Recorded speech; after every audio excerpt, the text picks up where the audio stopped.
Hello friends, ബഹറിനിലെത്തിയിട്ട് 5-6 മാസമായെങ്കിലും Bahrain മുഴുവൻ കണ്ടോ എന്ന് ചോദിച്ചു കഴിഞ്ഞാൽ ഇല്ല കേട്ടോ. ഇതിൻ്റെ ക്യാപിറ്റലായിട്ടുള്ള മനാമ സൂക്കിലേക്കാണ് നമ്മുടെ ഇന്നത്തെ യാത്ര.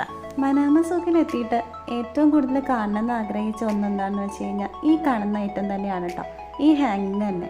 ബഹറിൽ വരുന്നവരുടെ എല്ലാം പിക്ക് എടുക്കുമ്പോൾ പ്രധാന ഐറ്റം തന്നെയാണ് കേട്ടോ ഈ ഹാങ്ങിങ്. നമ്മളിവിടെ നിന്നൊരു പിക്ക് എടുത്തിട്ടുണ്ട് കേട്ടോ.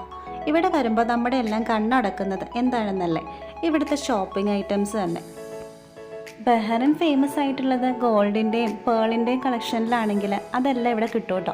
അത് മാത്രമല്ല ആൻറ്റിക് ഷോപ്പുകളും ഇവിടെ അവൈലബിൾ ആണ്. റീസണബിൾ റേറ്റിനാട്ടോ ഇവിടെ കിട്ടുന്നത്. ഗോൾഡിൻ ഫേമസ് ആണെന്ന് പറഞ്ഞുകൊണ്ട് തന്നെ ഇവിടെ ഒരു ഗോൾഡ് സൂക്കും ഉണ്ട് കേട്ടോ. ഇവിടെ നമ്മുടെ നാട്ടിലുള്ള മലബാർ ഗോൾഡും ജോയാലുക്കാസും എല്ലാം ഇവിടെ കാണപ്പെടുന്നുണ്ട്.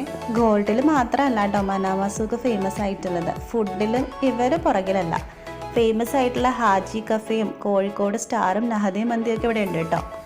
നമ്മൾ ആഗ്രഹിച്ചു വന്നത് ഹാജി കഫേന്ന് എന്തെങ്കിലും കഴിക്കണം എന്ന് ഓർത്തിട്ടാണ് കേട്ടോ. പക്ഷെ നോമ്പ് തുറയും പിന്നീട് ഇവർ രാവിലെയാണ് ഇവരുടെ വർക്കിംഗ് ടൈം എന്ന് തോന്നുന്നുണ്ട്, അതുകൊണ്ട് അത് അടച്ചിട്ടിരിക്കുമായിരുന്നു. പിന്നെ നമ്മൾ ഒട്ടും സമയം പാഴാക്കാതെ കോഴിക്കോട് സ്റ്റാറിൽ നിന്ന് ഒരു ബീഫ് ബിരിയാണിയും ഒരു ചിക്കൻ ബിരിയാണിയും കഴിച്ചിട്ട് നമ്മൾ പതിയെ ഇറങ്ങി കേട്ടോ. നമുക്ക് അവിടെ നിന്ന് ഒരു സമ്മാനവും കൂടി കിട്ടിയിട്ടുണ്ടായിരുന്നു മനാമ സൂക്കിൽ നിന്ന്. അതെന്താണെന്നല്ലേ, ഈ ഇഫ്താർ കോംബോ കിറ്റായിരുന്നു കേട്ടോ. ജീവിതത്തിൽ ആദ്യമായിട്ടാട്ടോ കിട്ടുന്നത്. വ്രതം എടുത്ത് നോമ്പ് നോറ്റിരിക്കുന്നവർക്ക് ഇത് വളരെയധികം അനുഗ്രഹപ്രദമായ ഒന്നാണ് കേട്ടോ. ഇത് നൽകിയവരാണെങ്കിൽ ജാതിമതഭേദമില്ലാതെയാണ് കേട്ടോ നൽകുന്നത്. അവർക്കും ഇതിൻ്റെ പുണ്യം ഉണ്ടാവട്ടെ എന്ന് പ്രാർത്ഥിച്ചുകൊണ്ട് ഞാനപ്പോൾ എൻ്റെ വീഡിയോ നിർത്തുകയാണെ. എല്ലാവർക്കും ഹൃദയം നിറഞ്ഞ വ്രതശുദ്ധിയുടെ പെരുന്നാൾ ആശംസകൾ.